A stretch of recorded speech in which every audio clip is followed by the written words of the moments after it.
साथियों, मैं कुछ कुमार सरल एग्जाम के यूट्यूब चैनल पे आपका स्वागत करता हूं। दोस्तों, लेकर आए उत्तर प्रदेश अधीनस्थ सेवा चयन आयोग यूपी ट्रिपल एस 2023 की परीक्षाओं में पूछे गए प्रश्नों का अध्यायवार संकलन है। तो ये सभी आपकी परीक्षाओं के लिए इम्पॉर्टेंट है, जो भी अभी 7 और 8 को पीसीएस और समीक्षा अधिकारी, उसके बाद 22 और 23 को लगा हुआ है। तो इनके लिए इम्पॉर्टेंट प्रश्न है, क्योंकि यही प्रश्न सब आपको देखने को मिलेंगे आपकी परीक्षाओं में। तो उम्मीद है कि ये वीडियो आप लोगों को पसंद आएगा और ज़्यादा से ज़्यादा लोगों तक शेयर कर दें इस वीडियो को, ताकि उनको भी इसका लाभ मिल सके। तो शुरू करते हैं। हम आज का हमारा पहला प्रश्न इतिहास से संबंधित है, प्राचीन इतिहास में। प्रश्न है हमारा, हड़प्पा स्थल की सर्वप्रथम संक्षिप्त खुदवाई निम्नलिखित में से किसके द्वारा करवाई गई थी? ऑप्शन इसके हैं Rakhaldas Banerjee, BK. Thapar, Alexander Cunningham और अर्नेस्ट जे.एच. मैके। तो इसका राइट आंसर है अलेक्जेंडर कनिंघम। ठीक, तो अलेक्जेंडर कनिंघम जो है 1814 एक पुरातत्व विभाग के प्रमुख थे खुदाई के। तो 1814 से 1893 में ये रहे भारत में, और भारतीय पुरातत्व सर्वेक्षण के प्रमुख संस्थापक थे। और वास्तव में हड़प्पा की विश्व पुरातात्विक मानचित्र पर रखने वाले व्यक्ति थे प्रथम। उन्होंने 1853 में लॉर्ड डलहौजी के समय था हड़प्पा से एक मुहर पाई थी। कनिंघम को भारतीय पुरातत्व का जनक कहा जाता है, जबकि हड़प्पा स्थल की व्यापक खुदाई का काम जो है दयाराम साहनी ने 1921 में किया था। ठीक, तो याद रखना, हड़प्पा की खुदाई किसने किया था? दयाराम साहनी ने। अगला हमारा प्रश्न, निम्नलिखित में से किस स्थान पर पुजारी राजाओं की मूर्ति मिली है? तो ये सारे प्रश्न आपको एग्जाम में देखने को मिल सकते हैं। लोथल है, मोहनजोदड़ो, कोटजी या हड़प्पा। तो इसका जो राइट आंसर है मोहनजोदड़ो में। ठीक, बी ऑप्शन है। तो सिंधु घाटी सभ्यता का स्थल मोहनजोदड़ो से पुजारी राजाओं की मूर्ति मिली है। और मोहनजोदड़ो स्थल जो है सिंधु नदी के किनारे पाकिस्तान के लरकाना जिले में स्थित है। और यह लरकाना में जो गुरु नानक का जन्म हुआ था यहीं पे। और इसकी खोज की बात करें तो 1922 में राखालदास बनर्जी ने की थी। और यहाँ से विशाल अन्नागार, अगर पूछ ले कि हड़प्पा और मोहनजोदड़ो की खुदाई में जो है सबसे बड़ा स्थल क्या है, तो ये अन्नागार है, तथा कांसे की नाचती हुई मूर्ति आदि यहीं से प्राप्त हुई थी। ठीक, अगला है बनावली सिंधु सभ्यता का एक प्रमुख शहर वर्तमान में भारत के किस राज्य में है? तो बनावली जो है ये आपका ये पड़ेगा फिलहाल गुजरात में, तो लोथल है। ये पड़ेगा आपका हरियाणा में, कालीबंगा राजस्थान में। ठीक, तो हरियाणा में है। और ये सारे एग्जाम में आए हुए प्रश्न देखो, UP triple S video exam में 26 तारीख को पूछा गया था। ठीक, तो इसके बारे में बताएं तो बनावली जो है सिंधु घाटी सभ्यता का प्रमुख शहर है, वर्तमान में भारत के हरियाणा राज्य में स्थित है, और यह रंगोई नदी के तट पर है। पूछ लेते हैं कि बनावली जो है किस नदी के किनारे है? तो रंगोई नदी के किनारे, क्योंकि इनके किनारे बसे हुए स्थल पूछे जाते हैं। और इसका बाद और इस पूरा स्थल की खोज जो है 1973-74 में R.S. बिष्ट ने की थी। और यहाँ से मिट्टी का बना हल मिला था। पूछ लेते हैं कि मिट्टी का बना हुआ हल कहाँ से प्राप्त हुआ? तो बनावली हरियाणा से। राखीगढ़ी भी सिंधु घाटी सभ्यता का एक स्थल है, जो हरियाणा के हिसार जिले में स्थित है। और यहाँ से अन्नागार एवं रक्षा प्राचीर के साक्ष्य मिले। ठीक, अन्नागार कहाँ से मिला है? तो आपका ये हिसार से मिला है। तो गुजरात में धौलावीरा और लोथल है, कालीबंगा राजस्थान में। ठीक, अगला हमारा प्रश्न है, पशुपति मुहर सिंधु घाटी सभ्यता के खालिस्तान स्थल से कहाँ मिली है? तो पशुपति मुहर जो है आपका बनावली से मिली है, लोथल, कालीबंगा या मोहनजोदड़ो। तो ये आपको मोहनजोदड़ो से मिली है पशुपति की मुहर। इंपॉर्टेंट ये भी प्रश्न है, सारे इसमें सिलेक्टेड क्वेश्चन है। ठीक, और पशुपति मुहर जो है सिंधु घाटी सभ्यता के मोहनजोदड़ो स्थल से मिली है। और सैंधवकालीन स्थल मोहनजोदड़ो पाकिस्तान में सिंधु नदी के तट पर अवस्थित है। यहाँ से बृहत स्नानागार नहाने के लिए और दाढ़ी वाले पुजारी की नर्तकी की प्रसिद्ध कांस्य मूर्ति यहीं से प्राप्त हुई थी। ठीक, नेक्स्ट हमारा प्रश्न है, भारत में स्थित किस हड़प्पा स्थल में हाकरा मृदभांड के भंडार शामिल हैं, जो सिंधु घाटी सभ्यता के शुरुआती चरणों से पहले की बसावट की विशेषता है? ऑप्शन है राखीगढ़ी, कालीबंगन, रोपड़ या धौलावीरा। तो इसका जो राइट आंसर है कालीबंगन है। बी ऑप्शन इसका सही हो जाएगा, कालीबंगा। ये आपका राजस्थान में पड़ता है। ठीक, तो हड़प्पा सभ्यता का स्थल जो है कालीबंगन, श्री गंगानगर राजस्थान, जो कि घग्गर हाकरा के तट पाट पर स्थित है। और यहाँ से हड़प्पा पूर्व के चरणों में मृदभांड आदि की प्राप्ति हुई। मृदभांड होते हैं मिट्टी के बने हुए बर्तन को कहते हैं। और यहाँ से अंत्येष्टि संस्कार के तीनों विधियों पूर्व समाधिकरण, आंशिक समाधिकरण एवं दाह संस्कार के साथ प्राप्त होते हैं। कालीबंगन से भूकंप के सबसे प्राचीनतम साक्ष्य भी प्राप्त हुए हैं। ठीक, नेक्स्ट हमारा प्रश्न है, स्वतंत्र भारत में उत्खनन किया गया पहला हड़प्पा स्थल कौन सा था? कालीबंगन, देसलपुर, लोथल या रोपड़? ये राइट आंसर रोपड़ है, जो पंजाब में पड़ता है। तो पंजाब प्रांत में सतलज नदी के बाएं तट पर स्थित रोपड़ हड़प्पा स्थल भारत का ऐसा संध्या स्थल है जहां स्वतंत्रता प्राप्ति के पश्चात सर्वप्रथम उत्खनन किया गया था, और इसका आधुनिक नाम जो है रूपनगर है। 1950 में इसकी खोज बीबी लाल ने की थी तथा 1953-55 के दौरान यज्ञदत्त शर्मा ने इसकी खुदवाई करवाई, यहाँ से संस्कृत के 6 चरण मिले हैं। ठीक, अगला है वैदिक सभ्यता से प्रश्न हमारे हैं। तो वेदों में लिखे भगवान वरुण के आह्वान सम नो वरुणा को निम्नलिखित में से किस संगठन द्वारा अपनाया गया?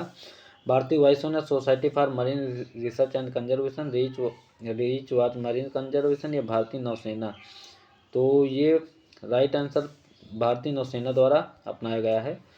तो भारतीय नौसेना का आदर्श वाक्य सम नो वरुणा अर्थात जल के देवता वरुण हमारे लिए शुभ हैं, यह वाक्य भारतीय नौसेना द्वारा अपनाया गया था। भारतीय नौसेना की स्थापना की बात करें तो 1612 में ईस्ट इंडिया कंपनी द्वारा की गई थी, और भारतीय नौसेना दिवस जो है 4 दिसंबर को मनाया जाता है। 8 अक्टूबर को एयरफोर्स दिवस, 15 जनवरी को भारतीय थल सेना दिवस। वेदों के अंतिम भाग को निम्नलिखित में से किस नाम से जाने जाते हैं? तो वेदों के अंतिम भाग को जो है उपनिषद कहते हैं। ठीक, इसका राइट आंसर हो जाएगा बी ऑप्शन। और उपनिषद वैदिक ग्रंथ है, वेद 4 हैं तथा यथा ऋग्वेद, यजुर्वेद, सामवेद, अथर्ववेद, संहिता, ब्राह्मण, आरण्यक और उपनिषद वेदों के 4 घटक हैं। इनमें से उपनिषद वेदों के अंतिम घटक होते हैं और इस कारण इन्हें वेदांत भी कहा जाता है। उपनिषदों की संख्या जो है 108 है और इनमें से 13 प्रसिद्ध हैं। अगला हमारा प्रश्न है,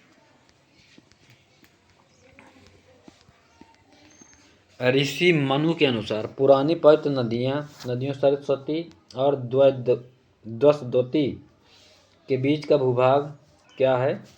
ब्रह्मावर्त, इंद्रप्रस्थ, वर्णावर्त या तक्षशिला? तो इसका राइट आंसर ब्रह्मावर्त है। ठीक, तो मनुस्मृति के अनुसार ब्रह्मावर्त सरस्वती एवं द्वती नदियों के संगम पर स्थित है। ब्रह्मावर्त जो है प्रदेश में ऋषियों ने वेदों एवं अन्य वैदिक ग्रंथों की रचना की थी। अगला है, ऋग्वेद में विश्वामित्र के मित्र नामक एक ऋषि और किन 2 नदियों के बीच संवाद हुआ था? तो सतलज और चिनाब, ब्यास और सतलज, चिनाब और रावी, ब्यास और झेलम? तो ब्यास और सतलज के बीच में संवाद हुआ था। ठीक, तो ऋग्वेद में विश्वामित्र नदी तथा कथा नाम कथोपकथन में ऋषि विश्वामित्र एवं सुश्रुत और विपास नामक नदियों के मध्य संवाद का वर्णन हुआ और इन दोनों नदियों का वर्तमान नाम ब्यास और सतलज है। ठीक, अगला है, वेद जो आंशिक रूप से एक गद्य कृति है, अथर्ववेद का है, सामवेद, यजुर्वेद या ऋग्वेद? तो ये यजुर्वेद का है। ठीक, इसको गद्य और पद्य दोनों में लिखा गया है। तो यजुर्वेद गद्य और पद्य मिश्रित है। इस वेद में कर्मकांड कराने वाले पुरोहित की अर्धव कहा जाता है और इसमें यज्ञों के नियमों एवं विधि विधानों का संकलन है। इसके 2 भाग हैं, कृष्ण यजुर्वेद तथा शुक्ल यजुर्वेद। ठीक, नेक्स्ट है, महाजनपद से संबंधित प्रश्न है। निम्नलिखित में से सूरसेन महाजनपद की राजधानी क्या थी? वैशाली, काशी, चंपा या मथुरा? तो ये डी में मथुरा है इसकी राजधानी। और इसमें बता दें तो सूरसेन की मथुरा थी, वज्जी की वैशाली थी, सबसे बड़ा महाजनपद यही था, अंग की चंपा और काशी की वाराणसी थी। नेक्स्ट हमारा प्रश्न है, 6वीं से 14वीं शताब्दी तक निम्नलिखित में से कौन सा सबसे शक्तिशाली महाजनपद था? अंग, मगध, वैशाली या वज्जी? तो मगध जो है सबसे शक्तिशाली था और 6वीं शताब्दी से 14वीं शताब्दी तक मगध सबसे शक्तिशाली महाजनपद था। मगध प्राचीन भारत के 16 महाजनपदों में से एक था। इसकी स्थिति जो है मूलतः दक्षिण बिहार क्षेत्र में थी और इसके अंतर्गत आधुनिक पटना एवं गया जिले शामिल थे और इसकी राजधानी जो है गिरिव्रज राजगृह थी जो 5 पहाड़ियों से घिरी थी। अगला जो है जौन एवं बौद्ध से संबंधित प्रश्न है, महावीर स्वामी को ज्ञान प्राप्त कहाँ हुआ था? ऑप्शन है नालंदा, अनंतपुरी, कौशाम्बी, जंभिग्राम? तो इसका राइट आंसर है डी, जंभिग्राम में इनको ज्ञान प्राप्त हुआ था। ठीक, तो महावीर स्वामी जैन धर्म के 24वें व अंतिम तीर्थकर थे। इनका जन्म जो है 540 ईसा पूर्व कुंडग्राम वैशाली में हुआ था। इनके पिता सिद्धार्थ और माता का नाम तिरसला लिच्छवी नरेश राजा चेटक की बहन थी। ओके, एक मिनट, कहाँ गया? 1 मिनट। ये देखो इधर ना, ये तो ये इनकी चेटक की बहन थी और इनका बचपन का नाम वर्धमान था। 12 वर्ष की कठिन तपस्या यानी कि 30 साल में इन्होंने ज्ञान प्राप्त में लगन लगाई और 12 साल बाद इनको ज्ञान प्राप्त हुआ 42 साल में। ठीक, तो महावीर को जन्मभिक के समीप रिजपालिका नदी के तट पर साल वृक्ष के नीचे तपस्या करते हुए कैवल्य की प्राप्ति हुई। कभी कभी पूछ लेते हैं कि जैन धर्म में ज्ञान की प्राप्ति को क्या कहते हैं, तो उसको कैवल्य कहते हैं। किस पेड़ के नीचे प्राप्त हो, तो साल वृक्ष के नीचे। किस नदी के किनारे, तो रिजपालिका नदी के किनारे। जन्मभिक के समीप कितने साल में, 12 साल में। कब गए घर छोड़ के, तो 30 साल में। और 42 साल की उम्र में इनको ज्ञान की प्राप्ति हुई थी। ठीक, अगला है, माना जाता है कि गौतम बुद्ध ने अंतिम अनुभूति के लिए बोध गया जाने से पहले 6 साल तक निम्नलिखित में से किस स्थान पर पवित्रता पूर्वक ध्यान किया था? लुम्बिनी, सारनाथ, डुंगेश्वरी गुफा या कुशीनगर? राइट आंसर है डुंगेश्वरी गुफा, सी ऑप्शन इसका सही है। तो बौद्ध धर्म में ऐसा माना जाता है कि बोध गया जाने से पहले गौतम बुद्ध ने डुंगेश्वरी गुफा में कई साल यानी लगभग 6 साल की तपस्या की थी। यहीं पर सुजाता नामक महिला ने उन्हें जलपान कराया था। यह माना जाता है कि बुद्ध को यहीं से मध्यम मार्ग का ज्ञान प्राप्त हुआ था। अगला है, निम्नलिखित में से किस बौद्ध स्थल पर महिलाओं को पहली बार संघ में नियुक्ति किया गया था? सारनाथ, वैशाली, श्रावस्ती या राजगीर? तो बी ऑप्शन है, वैशाली में इनको महिलाओं को प्रवेश हुआ था बौद्ध संघ में। तो बौद्ध धर्म में महिलाओं को पहली बार प्रवेश आनंद के आग्रह पर वैशाली में दिया गया। प्रजापति गौतमी सर्वप्रथम संघ में शामिल होने वाली महिला थी। वैशाली के लिच्छवियों ने यहाँ पर कूटाग्रशाला नामक विहार बुद्ध को दान में दिया था। ठीक, अगला है, महावीर और उनके अनुयायियों की शिक्षाएं कई शताब्दियों तक मौखिक रूप से प्रसारित होती रही हैं। इन्हें लगभग 1500 वर्ष पहले लिखा गया था। वर्तमान में वे निम्नलिखित में से किस स्थान पर उपलब्ध हैं? तो पटना बिहार, श्रावस्ती उत्तर प्रदेश, वल्लभी गुजरात और श्रवणबेलगोला कर्नाटक? तो राइट आंसर सी है, वल्लभी गुजरात में थी।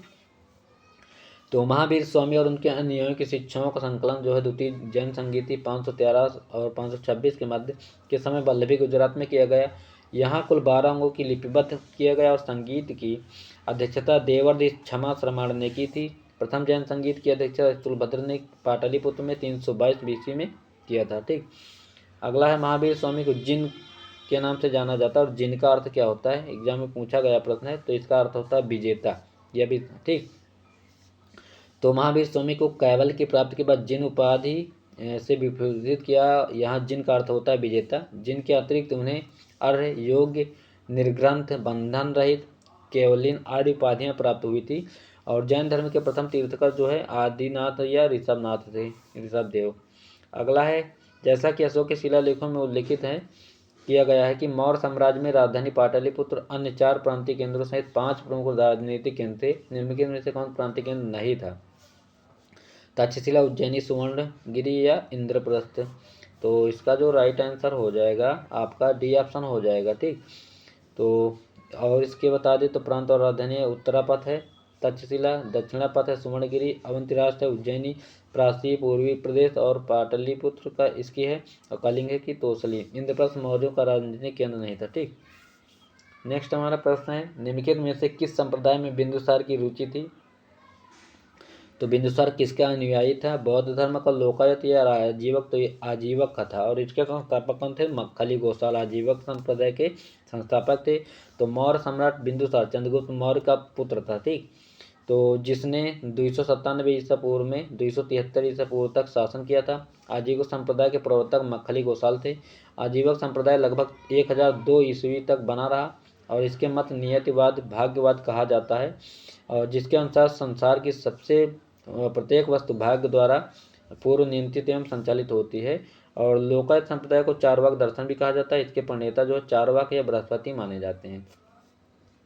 अगला है, निम्नलिखित में से भारत में स्थित किस प्राचीन विश्वविद्यालय को यूनेस्को विश्व धरोहर में शामिल किया गया? नालंदा, महाविहार, बनारस हिंदू विश्वविद्यालय, विक्रमशिला या वल्लभी? तो नालंदा महाविहार को शामिल किया गया है यूनेस्को में। और नालंदा महाविहार की स्थापना जो है गुप्त शासक कुमार गुप्त द्वारा 415 से 455 के मध्य में करवाया गया था। यह विश्वविद्यालय जो है भारत के बिहार राज्य में नालंदा जिले के राजगीर में स्थित है। 15 जुलाई 2016 को नालंदा विश्वविद्यालय को विश्व विरासत में शामिल किया गया। 1200 ईस्वी में बख्तियार खिलजी के आक्रमण के समय इस विश्वविद्यालय को नष्ट कर दिया गया था। और वर्तमान में भारत में कुल 42 यूनेस्को में फिलहाल नहीं है, फिलहाल 42 नहीं, अब 43 हो गए हैं, क्योंकि अभी मोइदम असम का शामिल हुआ है। और 42वां था होयसल मंदिर कर्नाटक का, और 41वां था यहाँ पे रविन्द्रनाथ टैगोर विश्वविद्यालय जो कोलकाता का है, विश्व भारती, इसको शामिल किया गया था। ठीक। और वर्तमान की कंडीशन अगर देखें तो जिनमें 7 प्राकृतिक हैं, 34 सांस्कृतिक, 34 नहीं है 35 कर दीजिएगा सांस्कृतिक, और 1 मिश्रित श्रेणी से है। अगला है राष्ट्रकूट वंश का संस्थापक कौन था? तो राष्ट्रकूट का है दंतीदुर्ग, जिसे दंतीवर्मन के नाम से भी जाना जाता है। तो यही इसका संस्थापक था, राष्ट्रकूट वंश का संस्थापक। ठीक। तो दंतीवर्मन जो 735 से 56 तक था, और इसकी राजधानी मान्यखेत या सोलापुर महाराष्ट्र में थी। एलोरा के प्रसिद्ध कैलाश मंदिर का निर्माण राष्ट्रकूट शासक प्रथम ने करवाया था, पूछा जाता है एग्जाम में सब। और ज्ञात है कि कन्नौज के त्रिपक्षीय संघर्ष में राष्ट्रकूट, प्रतिहार और बंगाल के पाल शासक शामिल थे। राष्ट्रकूट वंश का अंतिम महान शासक कौन था? तो कृष्ण तृतीय था, जिसके दरबार में शांति पुराण के रचनाकार कन्नड़ कवि पोन्न रहते थे। ठीक। और एलिफेंटम गुहा मंदिरों का निर्माण भी राष्ट्रकूटों के समय में ही किया गया था। अगला हमारा प्रश्न है कौन सा हर्षवर्धन की पहली राजधानी थी? पाटलिपुत्र, थानेश्वर, वैशाली या मगध? तो इसका राइट आंसर थानेश्वर। एक मिनट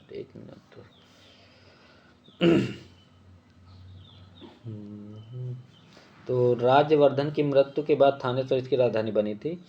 और इसकी मृत्यु जो है 606 में 16 वर्ष की अवस्था में हर्षवर्धन को थानेश्वर की गद्दी पर बैठाया गया। और हर्षवर्धन ने शशांक को पराजित करके कन्नौज पर अधिकार किया था। यही शशांक था जिसने बौद्ध वृक्ष को कटवाया था, याद रखना। और अपनी राजधानी बनाया है थानेश्वर। हर्ष को शिलादित्य के नाम से भी जाना जाता है, इसकी उपाधि क्या है? शिलादित्य हर्षवर्धन की राजधानी है। ठीक।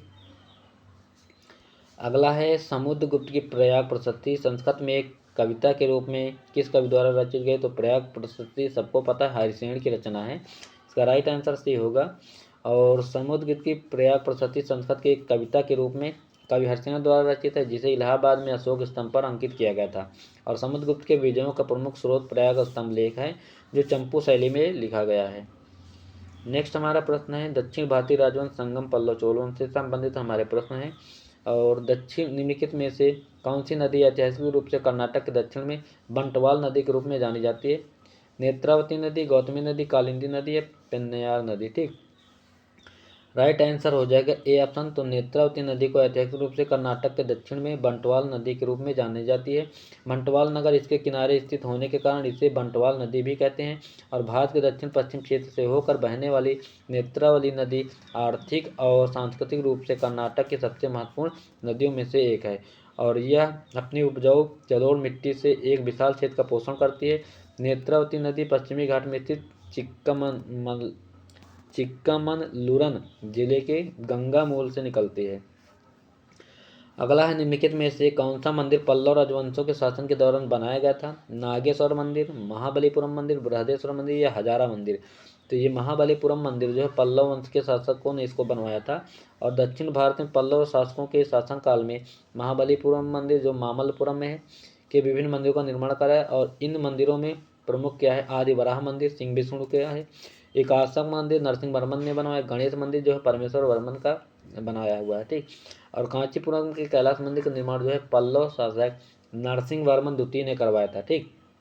एग्जाम में ये सारे प्रश्न आए हैं। और इसी मंदिर को राज सिद्धेश्वर भी कहते हैं। और पल्लव राजवंश की स्थापना जो 575 में सिंह विष्णु ने की थी। नेक्स्ट हमारा प्रश्न निम्नलिखित में से कौन सा संग्रहालय संगम युग के दौरान तमिलों के जीवन को प्रदर्शित करता है? विवेकानंद संग्रहालय, नेपियर संग्रहालय, फोर्ट सेंट जॉर्ज संग्रहालय या किलाडी संग्रहालय? तो राइट आंसर किलाडी संग्रहालय है इसका। तो किलाडी संग्रहालय जो है तमिलनाडु संगम युग के दौरान तमिल के जीवन को प्रदर्शित करता है। इसका निर्माण जो है चेट्टीनाड शैली में किया गया है। किलाडी जो तमिलनाडु के शिवगंगा जिले में वैगई नदी के किनारे स्थित संगम काल की एक नगरीय बस्ती है। और चोल साम्राज्य के संस्थापक कौन थे? तो चोल साम्राज्य का संस्थापक था विजयालय चोल। इसका राइट आंसर बी होगा। फिलहाल ये थे आज के हमारे महत्वपूर्ण प्रश्न, 28 क्वेश्चन। और उम्मीद है कि यह वीडियो आपको पसंद आया होगा और सभी इतिहास के सिलेक्टेड क्वेश्चन थे पिछले साल आए हुए एग्जामों में। तो सभी लोग इस वीडियो को ज़्यादा से ज़्यादा लोगों तक शेयर कर दें ताकि उनको भी इसका लाभ मिल सके। और क्लास अच्छी लगी हो तो लाइक और सब्सक्राइब करना ना भूलें। Thanks for watching this video. Thank you. Bye. सभी को पढ़ते रहें, मस्त रहें।